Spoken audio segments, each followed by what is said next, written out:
नमस्कार। दैनिक पत्र पत्रिकाको संगालो कार्यक्रम अखबारमा यहाँलाई हार्दिक स्वागत गर्दछौं। प्राविधिक साथी शंकर भण्डारी र म श्रेया नेपाल।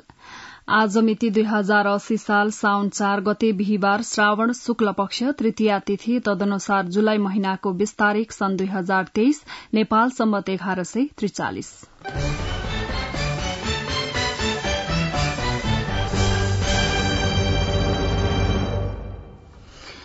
आज राजधानीबाट प्रकाशित विभिन्न दैनिक पत्र पत्रिकामा फरक फरक शीर्षकमा खबरहरू छापिएका छन्। गोर्खापत्र दैनिकको अग्रपृष्ठको खबरबाट कार्यक्रमको शुरूआत गर्दैछौं।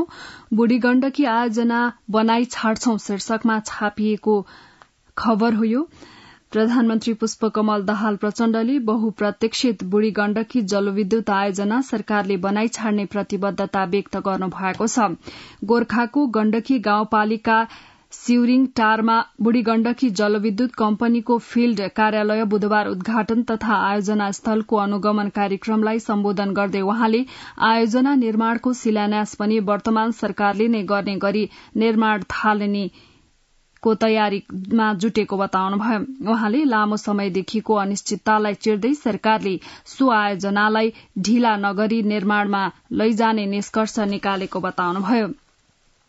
शिलान्यास हुने तर आयोजना निर्माण अनिश्चित हुने नियति यो आयोजनाले पनि भोग्ला कि भन्ने चिन्ता थियो। वहाँले भन्नुभयो, मंगलबार मात्रै सबै विज्ञलाई राखेर मैले लामो छलफल गरेको छु। अब निर्माण थाल्न ढिलो गर्नु हुँदैन भन्ने निष्कर्ष निकालिएको छ। प्रधानमन्त्री प्रचण्डले निर्वाचनका क्रममा गोर्खावासीसँग गरेको प्रतिबद्धता अनुसार अब 1200 मेगावाट क्षमताको बुढी गण्डकी जलविद्युत आयोजनालाई रूपान्तरणकारी आयोजनाका रूपमा बहुउद्देश्यीय परियोजना बनाउने बताउनुभयो। यो गेम चेन्जर आयोजना हुनेछ। विशाल जलाशय विद्युत उत्पादनका लागि मात्र नभएर पर्यटन विकास, स्थानीयको रोजगारी, मत्स्यपालन, तल्लो तटीय लाभ लगायतका दृष्टिकोणले आयोजना लाभदायक हुनेछ वहाँले भन्नुभयो। वहाँले आयोजना विकासका सन्दर्भमा विभिन्न ढाँचाबारे चर्चा भएको भन्दै प्राधिकरणको ढाँचामा अघि नबढ़ाउने निष्कर्ष निकालेको जानकारी दिनुभयो। प्रधानमन्त्रीले मुआब्जा वितरणको काम लगभग टुंगिएको बताउँदै पुनर्वास तथा पुनर्स्थापनाका काममा सरकार प्रतिबद्ध रहेको स्पष्ट पार्नुभयो। वहाँले आयोजना निर्माण गर्न स्रोत सुनिश्चितताका रूपमा नेपाल सरकार र नेपाल विद्युत प्राधिकरण मिलेर 2 खर्ब रूपियाँ लगानी गर्ने बताउँदै कर्मचारी सञ्चय कोष, नागरिक लगानी कोष तथा बीमा संस्थान जस्ता निकायसँग पनि लगानीका विषयमा छलफल भइरहेको जानकारी दिनुभयो। बुढी गण्डकी आयोजना बनाई छाड्छौं गोर्खापत्र दैनिकले अग्रपृष्ठमा छापेको खबर हो यो।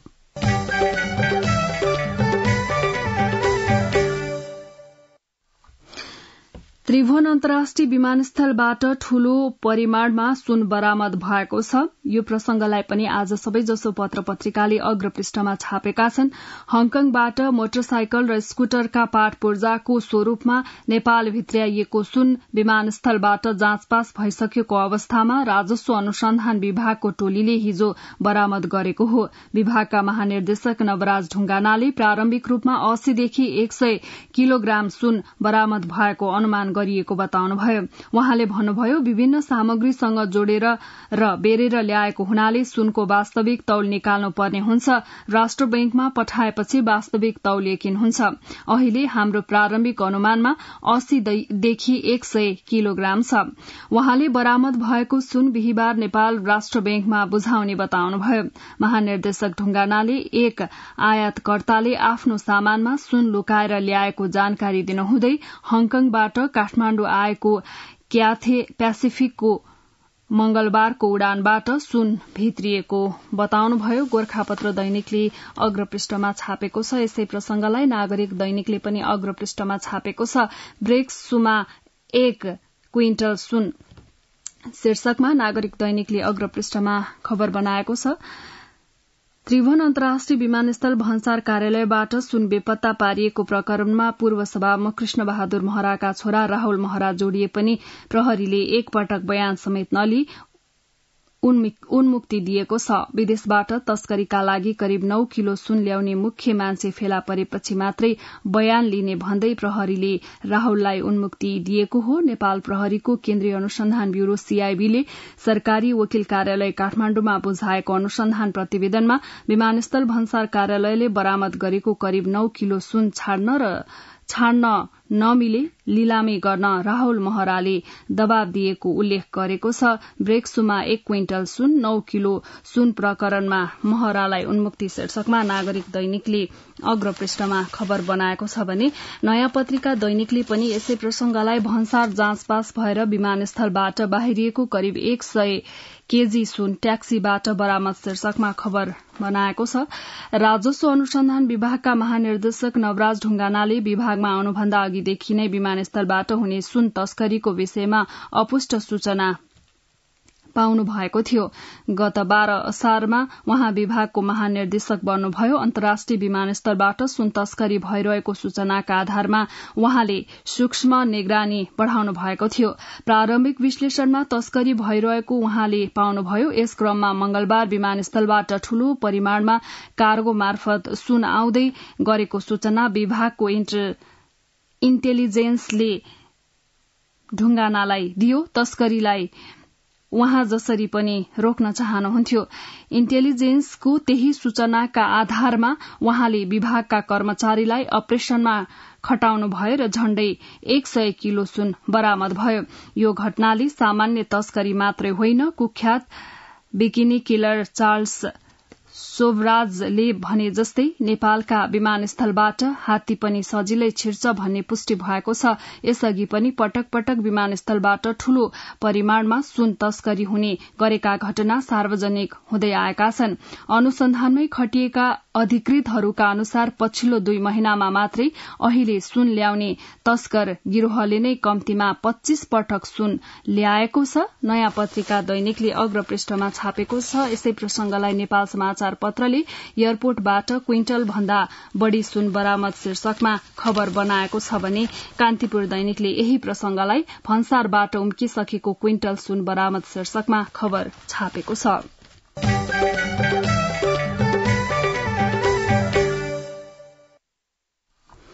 प्रधानमन्त्री पुष्पकमल दाहाल प्रचण्ड इटाली जानुहुने भएको छ। बुधबार बिहान प्रधानमन्त्री निवास बालुवाटारमा बसेको मन्त्री परिषद बैठकले प्रधानमन्त्रीको इटाली भ्रमण स्वीकृत गर्ने निर्णय गरेको हो।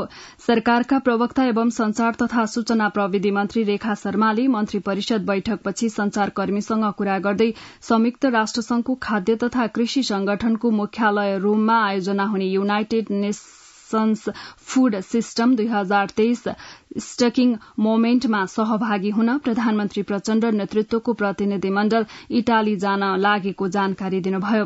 सम्मेलन जुलाई 24, 25 र 26 मा हुँदैछ। प्रधानमन्त्रीका प्रेस सल्लाहकार गोविन्द आचार्यका अनुसार प्रधानमन्त्री प्रचण्ड साउन 6 गते साँझ इटाली जाने र 11 गते फर्किने कार्यक्रम छ। परराष्ट्र मन्त्रालयले भ्रमणको थप गृह कार्य गरिरहेको बताएको छ। भ्रमणका क्रममा प्रधानमन्त्रीले अति कम विकसित मुलुकको अध्यक्षको हैसियतमा सोमबार सम्मेलनको उद्घाटन सत्रलाई सम्बोधन गर्ने कार्यसूची रहेको छ। साथै सोही दिन आयोजना हुने विद्यालय भोजनको एजेण्डा बोकेको छुट्टै सत्रमा र भोलिपल्ट मंगलबार खाद्य प्रणाली परिवर्तनको एजेण्डाको सत्रमा पनि अध्यक्षको हैसियतमा सहभागी हुने कार्यतालिका रहेको परराष्ट्र मन्त्रालयले जनाएको छ। सम्मेलनको साइडलाइन कार्यक्रम अनुसार प्रधानमन्त्री दाहालले खाद्य तथा कृषि संगठनका महानिर्देशक, विश्व खाद्य कार्यक्रम कार्यकारी निर्देशक, कृषि विकासका लागि अन्तर्राष्ट्रिय कोषका अध्यक्ष लगायत संयुक्त राष्ट्र संघीय प्रणालीका उच्च स्तरीय विशिष्ट व्यक्तिसँग द्विपक्षीय भेटवार्ता गर्नुहुने भएको छ। प्रधानमन्त्री इटाली जानुहुने शीर्षकमा गोरखापत्र दैनिकले अग्रपृष्ठमा खबर बनाएको छ।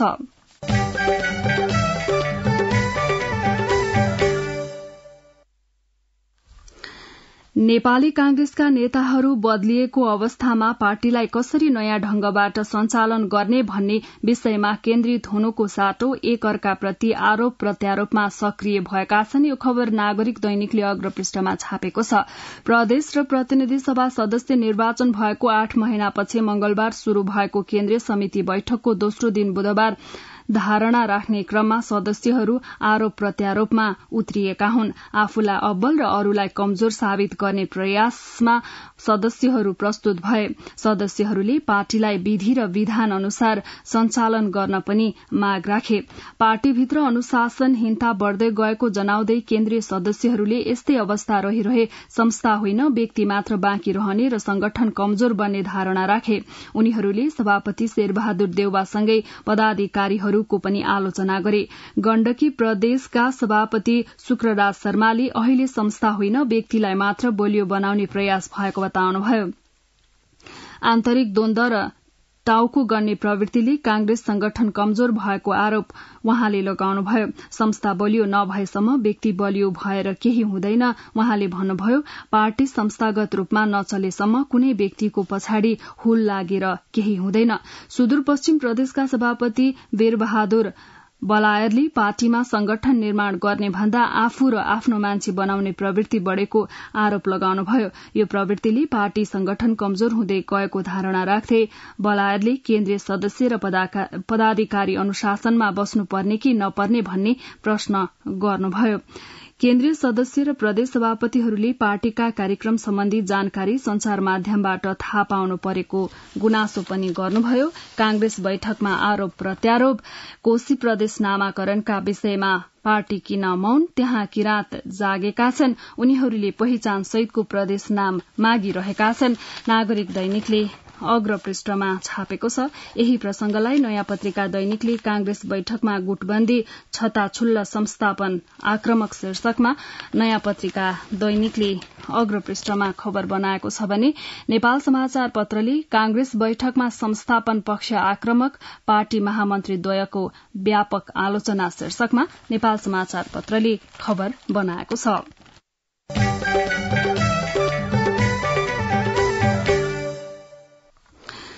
सर्वोच्च अदालतमा सबैभन्दा पुरानो देवानी मुद्दा गत असार 28 फैसला भयो। जुन मुद्दा 15 वर्ष पुरानो हो। 2066 सालमा सर्वोच्चमा दर्ता भएको त्यो मुद्दा 2080 सालमा फैसला भएको हो।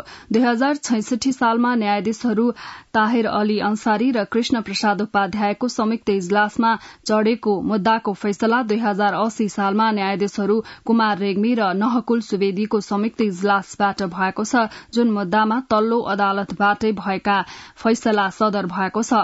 अदालत आफै भनिरहन्छ ढिलो न्याय दिनु न्याय नदिनु जस्तै हो, तर कतिपय मुद्दामा लामो समयसम्म पनि फैसला नआएको अवस्था छ।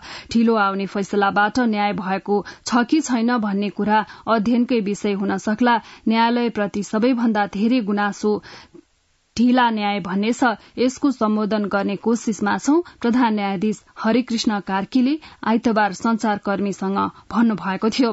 सर्वोच्च अदालतले पछिल्लो समय पुराना मुद्दा फर्चोट गर्ने लक्ष्य लिए पनि केही पुराना मुद्दाको संख्या अझै बाँकी छ। 2067 सालदेखिका मुद्दा सर्वोच्चमा बाँकी छन्। ती पुराना सबै खालका मुद्दालाई फर्चोट गर्ने प्रधान न्यायाधीश कार्कीले बताउनुभयो। कुनै मुद्दा छिटो र कुनैको ढिलो भन्ने गुनासो छ। अब हामी गुनासा सम्बोधन गर्ने कोशिशमा छौं, उहाँले भन्नुभयो। 1 वर्षमा 3500 भन्दा बढ़ी र 5 वर्ष नागेका मुद्दा फर्चोट गरिसकेका छौं। थुनुवाका मुद्दालाई प्राथमिकतामा राखिएको छ र अल्पकालीन अन्तरिम आदेशको छिटो किनारा लगाउने गरी काम भइरहेको उहाँले बताउनुभयो। सर्वोच्च अदालतमा 13 वर्ष पुराना मुद्दा फैसला ढिलो हुँदा न्याय कि अन्याय, समयमा फैसला हुन नसक्दा खर्च समेत बढ़दै गएको छ।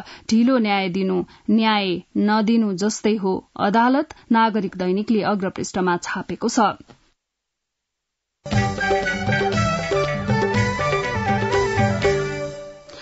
तपाई यति बेला दैनिक पत्र पत्रिकाको संगालो कार्यक्रम अखबार सुन्दै हुनुहुन्छ। अब एकैछिन विज्ञापन र सन्देश। सुरेश, के छ खबर? कहाँ छौ? मेरो सब ठिक छ यार, अफिसमा छु। अनि घर तयार भयो तिम्रो? घर त तयार भयो यार। अब घरमा इन्टरनेट, टेलिभिजन लाइन अनि टेलिफोन नम्बर पनि लिनु थियो। अब तिमी नै छौ यहाँ नेपालमा पाइने सुविधाको बारेमा जानकार भएको। म त 15 वर्ष भयो यार देशबाट टाढा भएको। सजेस्ट गर न यार, कुन राम्रो होला?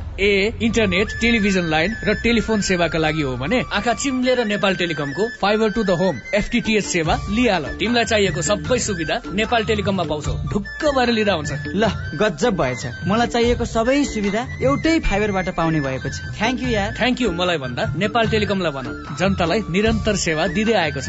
नेपाल टेलिकम, राष्ट्रको सञ्चार। कार्यक्रममा पुनः स्वागत छ। अब विभिन्न दैनिक पत्र पत्रिकामा छापिएका बाँकी खबरहरू। सही बाटोमा ललिता निवास अनुसन्धान सुशासनको नवीन आशा शीर्षकमा गोरखापत्र दैनिकले अग्रपृष्ठमा खबर छापेको छ। विक्रमसम्म 2022 जेठ 24 गतेदेखि 2069 सम्म आइपुग्दा जननिर्वाचित सरकारका प्रथम उपप्रधानमन्त्री एवं नेपाली कांग्रेस संस्थापक सुवर्ण शमशेरको नाममा रहेको ललिता निवासको जग्गा सरकारी छाप तथा दस्तखत किर्ते गरी भूमाफियाको कब्जामा पुग्यो। सरकारी कर्मचारी र भूमाफियाको 400 भन्दा बढ़ीको संगठित गिरोहले करिब 20 वर्षको अवधिमा ललिता निवासको 143 रोपनी सरकारी जग्गा नक्कली मोही खड़ा गरेर व्यक्ति र नक्कली गुठीका नाममा ल्याएको थियो। तर झण्डै 11 वर्षपछि सरकारले ललिता निवास जग्गा कीर्तिकाण्डलाई निष्कर्षमा पुर्याउने गरी अनुसन्धान अगाडि बढ़ाएको छ। झण्डै 11 वर्षपछि सरकारले ललिता निवास जग्गा कीर्तिकाण्डलाई निष्कर्षमा पुर्याउने गरी अनुसन्धान अगाडि बढ़ाएको छ। सरकारको तत्परता र नेपाल प्रहरीको गहन अनुसन्धान प्रक्रियापछि सरकारी छाप र दस्तखत किर्ते मुद्दा अघि बढ़ेको हो। सही बाटोमा ललिता निवास अनुसन्धान सुशासनको नवीन आशा गोरखापत्र दैनिकले अग्रपृष्ठमा छापेको छ।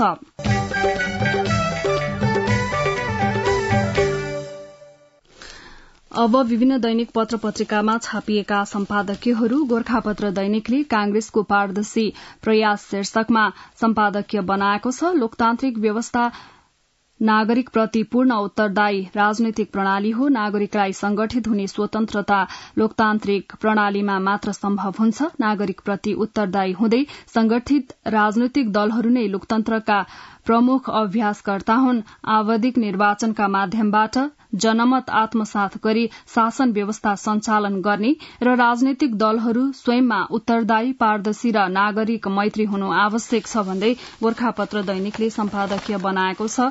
नागरिक दैनिकले फोहोर व्यवस्थापनको वालिङ उपाय शीर्षकमा सम्पादकीय छापेको छ।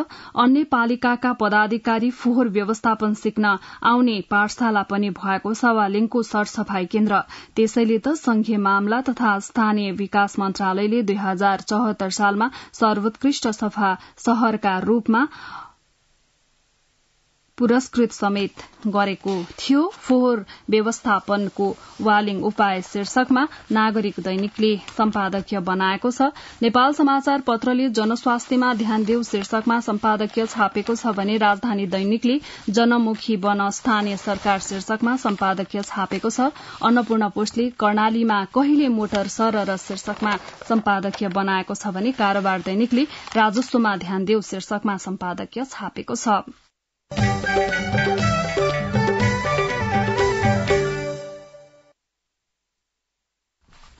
विभिन्न दैनिक पत्र पत्रिकामा छापिएका सम्पादकीयहरूपछि अब बाँकी प्रसंग छोटकरीमा। स्नातकलाई पुनः 3 वर्षमा झार्ने तयारी शीर्षकमा गोरखापत्र दैनिकले खबर छापेको छ। त्रिभुवन विश्वविद्यालय त्रिवीले हाल 4 वर्षे बनाएको स्नातक तहको पढ़ाईलाई फेरि 3 वर्षे बनाउने तयारी गरेको छ। 4 वर्षे बनाउँदा निरन्तर विद्यार्थी संख्या घट्न थालेपछि विश्वविद्यालयमा यस विषयमा छलफल शुरू भएको छ।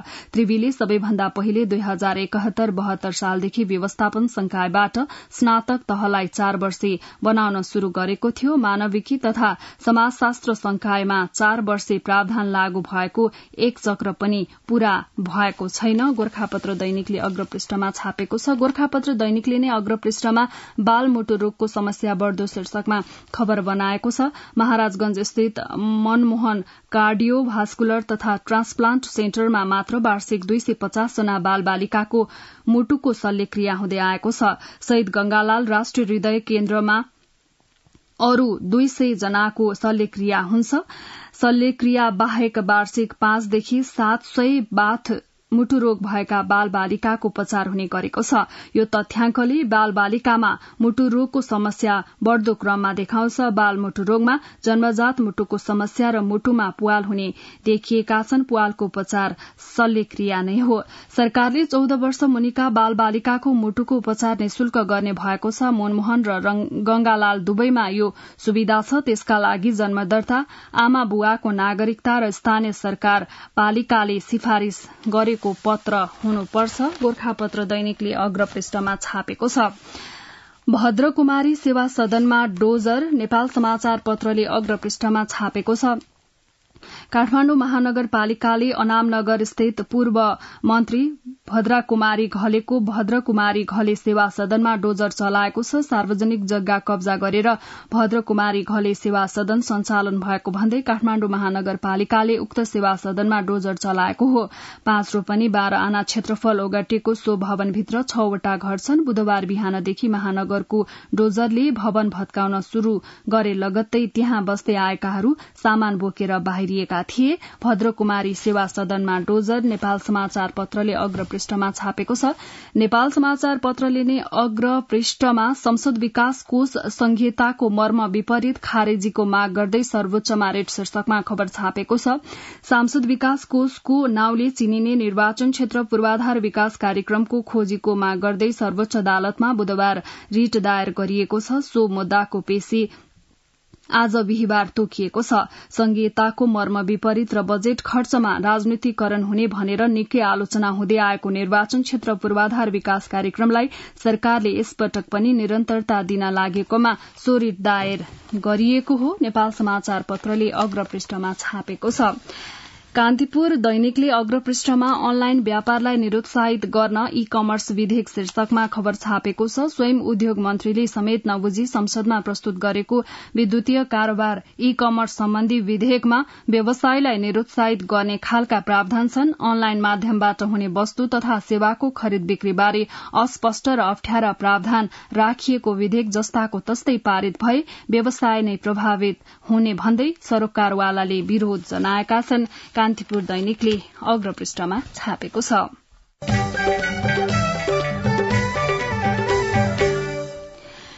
यिनै विभिन्न दैनिक पत्र पत्रिकामा छापिएका विविध प्रसंगसँगै हामी कार्यक्रमको अन्त्यमा आइपुगेका छौं। प्रविधिमा सहयोग गर्नुहुने शंकर भण्डारीलाई धेरै धन्यवाद दिँदै म श्रेया नेपाल पनि बिदा हुन्छु। यसपछि कार्यक्रम अन्तर्संवाद सुन्न सक्नुहुनेछ। हवस् त, नमस्कार।